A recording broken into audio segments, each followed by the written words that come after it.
Howdy y'all, Fuzzy Biker here at Baxter Cycle in the mighty metropolis of Marnie, Iowa, and check out what we have today. One of the most beautiful Royal Enfields on the market today, in my opinion.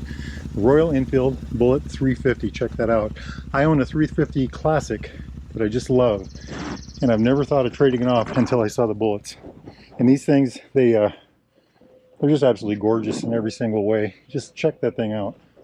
Fabulous lines, excellent paint, hand painted stripes, the badging.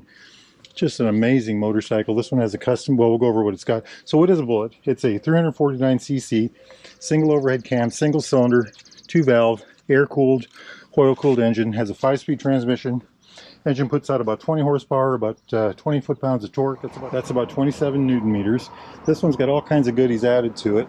On the front, it's got 41mm tubes that are covered. Hey, check this out. Does that show up in the video? There's speckles of gold all over in there. I had never noticed that before. Wow, I hope that's showing. 5.1 inches of travel, that's about 130 millimeters. 300mm disc on the front with a dual piston bibree caliper. It's got 190/19 tire on the front. Check that out, spoke wheels, chrome spokes. Absolutely gorgeous. All of this is metal, by the way. Check out all that sparkling in there. I had never noticed that before. Lots of gold in there. Absolutely amazing. It's got this front end nacelle, you know, with the pilot eyes or cat's eyes. Absolutely beautiful. Running over here to the rear, it's got a dual shock system on the back with about 3.5 inches of travel. It's about 89 millimeters. Gorgeous, just gorgeous. Look at all that chrome. This one has a chrome pipe, a light colored engine, about a 270mm disc on the rear with a single piston bibree caliper. Chain drive, of course. This one has a different fender than the Classic also. It has a different angle right here. The back tire is a 120/80/18 on spoke again. Seat height with a stock seat, this is not a stock seat, is 31.7 inches, that's about 105 millimeters. Wheelbase is 54.7 inches, that's about 1,389 millimeters. Fuel tank is 3.4 gallons, about 13 liters. Wet weight, 430 pounds or about 195 kilograms. Now, just check this thing out. All kinds of beautiful everywhere. And I just gotta, first I'm gonna say, I just noticed the sparkles in here. I mentioned that earlier already. I talked about the hand-painted pinstriping. This gorgeous badge. It's a chrome badge, red writing in the center here with a chrome outline, the gold, the little crown. This crown has gold in it. One of the other ones had black in the crown. Absolutely gorgeous detail right there. And the same thing carries on down here. Absolutely beautiful. This is a pinstripe too. Beautiful thing. One of the differences between this one and the Classic is this is a square versus an oval. The handlebars are taller. It's got a different seat, and I already mentioned the fender on the rear. Look at that thing just glistening in the sun. Other things that they've done to this particular bike, they've added the crash bar in the front. They've got this neat little tank bag. They've got these saddlebags in the back. Not sure what those are. Trip machine. Very nice looking bags. And they put this Royal Enfield touring seat on the back. Check that out. We are going to check that out. We're going to take this little hot rod for a run. Jumping up here, we've got this beautiful nacelle, cassette, whatever you want to call it. You know, this harkens back to the days gone by. The only gauge you really have is the speedometer. In there is a battery light, a fuel light, a neutral light. Down here there's this little tiny LED. Got an LED fuel gauge in here, digital fuel gauge, a clock right there. Then using this button over here, you can change this little detail right here from clock to odometer, trip meter 1 to trip meter 2. Back to clock. We'll leave it on that. But check out, isn't that just a neat little detail here? And then these little lights, you can't see them, but they're on right now. Over here, you can put things like a trip nav or a little tachometer and things like that if you want that. One of the differences between this and the Classic is this also has taller bars, and we'll talk about that as we ride. I love the levers on these bikes. Very comfortable. You know, they're thin through here. They're wide through here. They're radius. They got that nice dog leg. They work really well with these Amal grips. Very good feeling. We've got the information button here. Flash to pass button, low beam, high beam, blinker right there, horn right there. And then I always forget to mention this, but there is a USB port right here, waterproof. It's covered, and it's only active when the bike's running. At least that's how it is on my Classic. On this side, we've got the kill switch. We're going to turn the key off here. The run switch, and then the start switch. Hazard lights right there, fuel, and then of course the brake lever. Again, that beautiful lever. Just a beautiful place to be. All right, my friends, I think I'm going to put on some gear and we're going to take that beautiful shiny little hot rod for a ride. Wahoo! For a little spin around in a circle here, see how that does. 54.7 inch wheelbase, I think I said. I can't remember what that was in millimeters. 1,365 maybe? Wahoo! I love these little bikes. I have a classic 350, which is pretty close to the same thing as this. Maybe not quite as good looking, a little plainer maybe, but still an absolutely beautiful bike. And it's one of my favorite motorcycles of all times. I got it about less than a year ago, and I've got about 7,300 miles on it already. I ride it all the time. Very pleasant motorcycle to ride, very forgiving, loads of low-end torque. Welcome to South Marnie. Loads of pull, lots of torque. You know, it does this kind of riding very well. Just a very nice place to be, you know. And look how easy this thing turns, just on a dime. Got gravel all over right here, but we'll be okay, right? Has excellent brakes, 300mm disc on the front with that dual piston Vibri caliper, a 270 disc on the rear. I like these things, I really do. I think we will go down the road just a little ways, just for the heck of it. It's not a race bike, but it's not a slouch either. It does fine. And of course you can do all kinds of things to hop them up. Not that they need it. I think I put a cat delete pipe on mine, and it really made a lot of difference.